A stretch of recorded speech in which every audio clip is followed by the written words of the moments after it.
All right, joined with Mike Vasser, Executive Director of the Iron Dog, and we are just few weeks away. What's it kind of been like around the headquarters? What kind of topics? What's been going down around Iron Dog as we're a few weeks out here? Well, Jordan, thanks for having me. First off, as y'all know, the race is going crazy right now. We got a lot of things going on.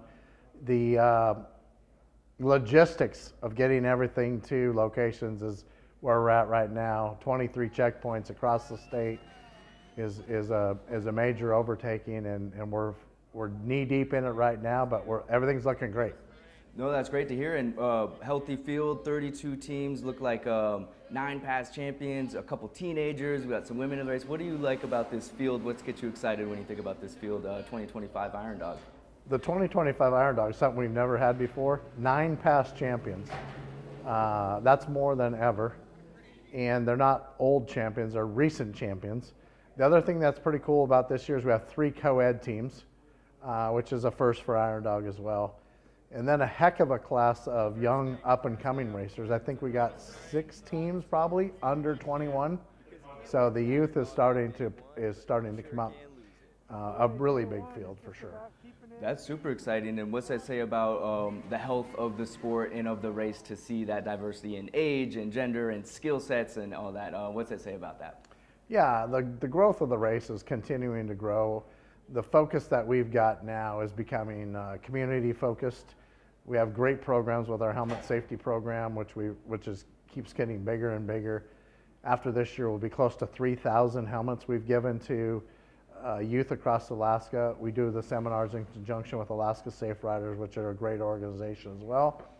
We've kicked off this new Make It Run program, which is focused on teaching small engines, mechanic stuff with certain schools. We have 3 in queue now, and that's a great program. Polaris has jumped in and helped us from an engineer standpoint, and Team CC has been part of it too, with contributing to the engines and stuff for the youth to work on. So great programs.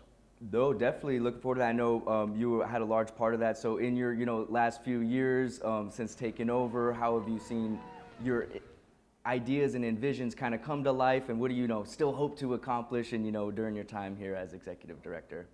Yeah, I think the goal for us now, and since I've been here, has been we're going to always give back to communities that have given to us this is the 41st year, and we're going to continue to give back to those communities because that's our livelihood. If we don't have those folks and support them, then we don't have anything. That's a great point. And do you think that contributes to the longevity and the success of the sport, as having all those involvements from all those participants, communities and such? Yeah, I think the community involvement now is, as we talked about, the younger guys up and racing. A lot of those were grandchildren of past racers, and the tradition just continues down line with this youth group that's coming up, and it's great to see this youth group coming. Very special, and it takes a special breed, a type of person to complete and even take on this race, some of the toughest terrain Alaska has to offer. And so will we expect the same race course and checkpoints and all that this year? What are we expecting trail-wise for Iron Dog 2025? Yeah, the race course will be identical to last year. Granted, the weather out here is not the greatest that we're seeing locally, but to be honest with you, the course is in great shape. We have more snow, to be honest with you, in a lot of places than we've seen in a long time, and it's not too far away from here, 150 miles away. We've got so much snow we don't know what to do with it. So hard to believe, but it's there. We're trudging forward with the race course we got, and I think we're going to have a great race. No, great. So no alternatives, plan Bs, of course there's always backup plans, but not looking at those alternatives at this moment. Yeah, 3 weeks ago I started working on a backup plan, but that's kind of been shelved for now, and we're going to proceed on our course because the course looks great. No, that's great to hear, and a lot more machines than just the pro class will be on that trail. So you touch a little bit about the ambassador class and the expedition class and what they provide and bring to this race and to the sport. Yeah, the ambassador class is something that was developed 3 years ago in our organization to kind of lead the way for each year's race with either past champions, sponsors, or dignitaries within the power sports industry. And this year we have a great ambassador class, team of 5. We're meeting up and doing a lot of stuff this year in conjunction with Alaska Safe Riders and doing safety seminars for the youth along the race course checkpoints. And that's always been hugely beneficial. The start of the race is always like it's like a spectacle. It's like a party celebration. How would you describe the actual race start day out at Big Lake? Yeah, the race start day is a little chaotic.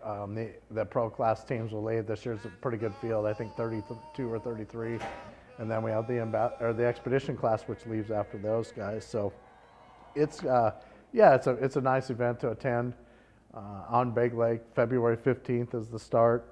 10 o'clock, the first pro team will depart, and then we'll do 2-minute interviews or 2-minute intervals after that. Awesome, and as folks get excited and leading up to the race, how else can they follow along or support? Raffle going on. What else can folks know or get involved in as we lead up to it? I'm glad you mentioned the raffle because I was not going to leave without it.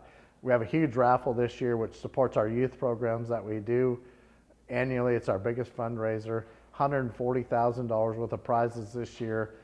You can buy tickets online at irondog.org, one for $60, 2 or more 50 each. So I'd encourage you to buy 2 at least. You get a nice discount. That's our largest fundraiser of the year. So that supports a lot of the things that we do when we're giving back to youth in these communities.